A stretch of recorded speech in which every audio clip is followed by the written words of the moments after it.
नमस्कार दोस्तों, स्वागत है आपका सीपी स्मार्ट क्लासेस में। दोस्तों, उत्तर प्रदेश लोक सेवा आयोग से 3 प्रकार की भर्तियों का विज्ञापन रुका हुआ है, जबकि अध्याचन उत्तर प्रदेश लोक सेवा आयोग के पास पहले से ही है और ये भर्तियां जो है केवल नई नियमावली या फिर नियमावली में संशोधन के कारण रुकी हुई हैं। अब आखिर क्या क्या परिवर्तन इन भर्तियों में होने वाला है जिसकी वजह से ये भर्तियां रुकी हुई हैं, इस वीडियो में देखेंगे। और ये भर्तियां हैं कौन कौन सी, उसके बारे में भी बात करेंगे। तो दोस्तों, जैसा कि देख सकते हैं यहाँ पे लिखा हुआ है कि नियमावली के इंतजार में राजकीय कॉलेजों की 3 बड़ी भर्तियां अटकी हुई हैं। तो ये जो भर्तियां हैं इसमें जो है सेवा नियमावली और स्क्रीनिंग परीक्षा नियमावली को शासन से मंजूरी मिलने के इंतजार में उच्च शिक्षा विभाग में 3 बड़ी भर्तियां अटकी हुई हैं। इन भर्तियों के लिए उच्च शिक्षा निदेशालय की ओर से 1000 से अधिक पदों का अध्याचन संबंधित आयोगों को भेजा जा चुका है। पद रिक्त होने के बावजूद विज्ञापन जारी नहीं हुआ। नियमावली को मंजूरी मिलने के इंतजार में जिन पदों पर भर्तियां फंसी है उनमें राजकीय महाविद्यालयों में असिस्टेंट प्रोफेसर, पुस्तकालय अध्यक्ष और प्रयोगशाला सहायक के पद शामिल हैं। उच्च शिक्षा निदेशालय की ओर से राजकीय महाविद्यालयों में असिस्टेंट प्रोफेसर के 536 पदों पर भर्ती के लिए 2 चरणों में अध्याचन उत्तर प्रदेश लोक सेवा आयोग को भेजा जा चुका है। आयोग को शासन से स्क्रीनिंग परीक्षा की प्रस्तावित नियमावली स्वीकृत होने का इंतजार है।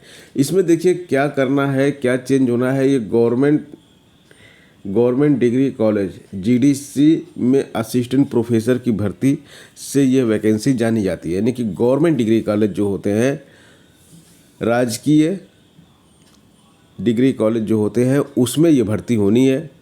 तो राजकीय डिग्री कॉलेज काफ़ी कम होते हैं और एक ज़िले में 1 या 2, इससे ज़्यादा नहीं होते हैं। तो इस तरह की डिग्री कॉलेजों में जो असिस्टेंट प्रोफेसर की पोस्ट होती है वहाँ पर ये भर्ती होनी है। वहाँ पर स्क्रीनिंग परीक्षा में चेंज होना है थोड़ा सा। उसमें होना क्या है, आयोग को शासन से स्क्रीनिंग परीक्षा की प्रस्तावित नियमावली स्वीकृत होने का इंतजार है।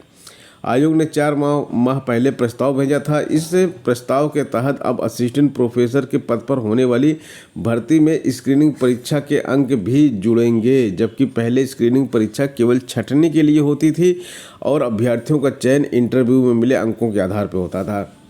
तो ये असिस्टेंट प्रोफेसर की जो वैकेंसी होती थी जीडीसी, इसमें जो आप टेस्ट देते थे, रिटन टेस्ट, उसमें जो आपके मार्क्स आते थे उससे एक मेरिट बनती थी और उस मेरिट के बाद इंटरव्यू होता था। तो रिटन के एग्ज़ाम इसमें नहीं जोड़े जाते थे और इंटरव्यू में जो नंबर आपको मिलते थे उसी नंबर पे आपकी ज्वाइनिंग हो जाती थी। तो ये पूरी तरह से एक ये ऐसी परीक्षा थी जहाँ पे आप रिटन तो क्वालिफाई करेंगे, लेकिन रिटन क्वालिफाई करने के बाद आप असिस्टेंट प्रोफेसर बनेंगे या नहीं बनेंगे, यह सब डिपेंड करता है केवल आपके इंटरव्यू पे। और इंटरव्यू पे खाली नौकरी देना कहीं से भी ऐसा नहीं लगता है कि सभी के साथ न्याय किया जा रहा हो। जैसा कि आप जानते हैं, रिटर्न में लोग बहुत सारे नंबर ले आते हैं, लेकिन इंटरव्यू में कभी कभी ऐसा होता है, पीसीएस के इंटरव्यू दे सकते हैं, आईएएस के इंटरव्यू दे सकते हैं कि इंटरव्यू में कम नंबर दे दिए जाते हैं छात्रों को। तो इंटरव्यू जो लोग कमेटी ले रही होती है वो ठीक से आकलन उतना अच्छा नहीं कर सकती किसी भी कैंडिडेट के बारे में। तो दोनों मिला के अगर आकलन किया जाएगा तभी ये सही आएगा। दोनों का वेटेज होना चाहिए, 50-50 वेटेज कर दीजिए। मैक्सिमम वेटेज जो होता है 70-30 की अपेक्षा 80-20 की अपेक्षा आप 50-50 कर दीजिए, लेकिन रिटर्न के अंक जुड़ने चाहिए। और इस बार की भर्ती में यही प्रक्रिया चेंज होनी है।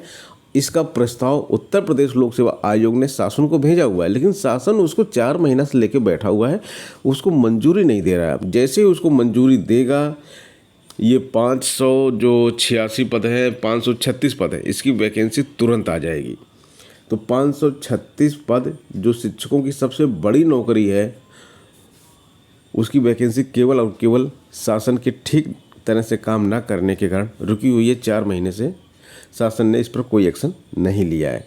अब इसमें स्क्रीनिंग जो परीक्षा थी वो बहुत ही इम्पोर्टेंट हो जाती है। स्क्रीनिंग परीक्षा यानी कि जो रिटन एग्ज़ाम होता है बहुत ही इम्पोर्टेंट हो जाता है। और रिटन परीक्षा में आपका सब्जेक्ट का भी पूछा जाता है, जीके जीएस भी पूछा जाता है।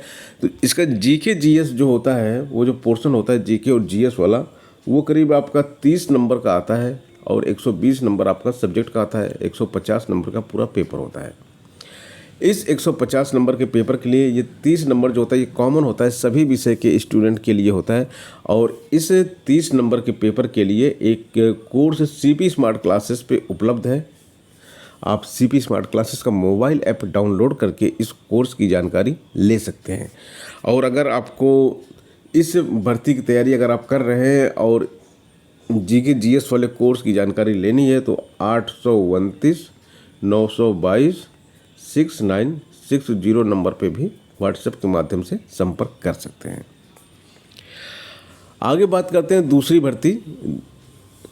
दूसरी ओर निदेशालय ने राजकीय महाविद्यालयों में प्रयोगशाला सहायक के 400 पदों पर भर्ती के लिए उत्तर प्रदेश अधीनस्थ सेवा चयन आयोग को अधियाचन भेज दिया है। इस भर्ती के लिए भी नई सेवा नियमावली की तैयारी हो रही, जिसे शासन से मंजूरी मिलने का इंतजार है।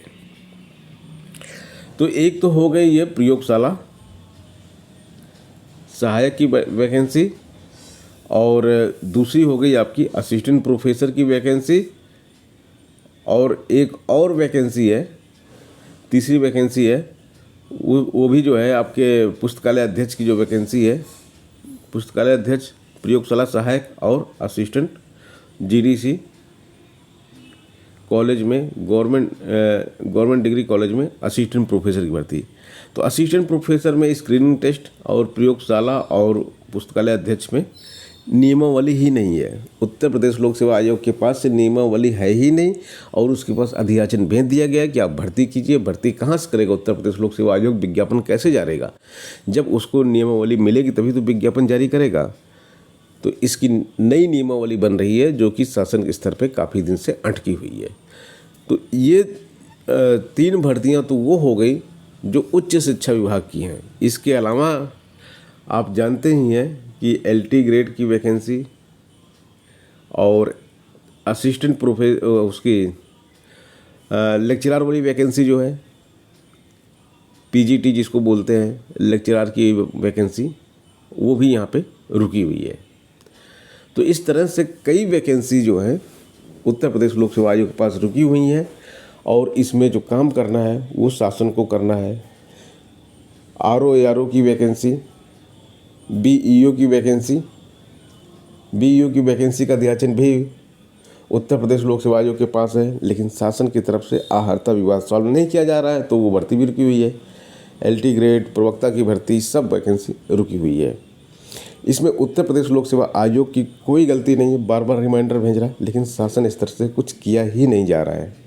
फिलहाल आप लोग इन भर्तियों की तैयारी करते रहिए, क्योंकि जैसे इनके बारे में कुछ पॉजिटिव न्यूज आएगी तो उत्तर प्रदेश लोक सेवा आयोग विज्ञापन जारी करने में बिल्कुल भी देरी नहीं करेगा। दोस्तों, मिलते हैं नेक्स्ट वीडियो में। धन्यवाद।